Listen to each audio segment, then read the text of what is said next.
になれた照れながらあの日朝早く来るわ残り電車に乗るんだね卒業の後に校舎小さく見つけた行かないでと人のことつぶやいた君あの時僕は見えない夢を抱いていた晴れていてもきっといつまでも君のことを思っているよと言った心が今さらついてたまらないよ君さよなら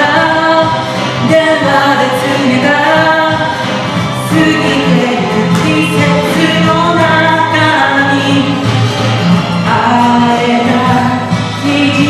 間も夜にも晴れなく僕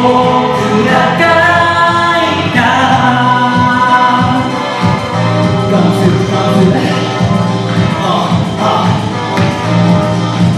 one time, two time, yo, yo, take it like that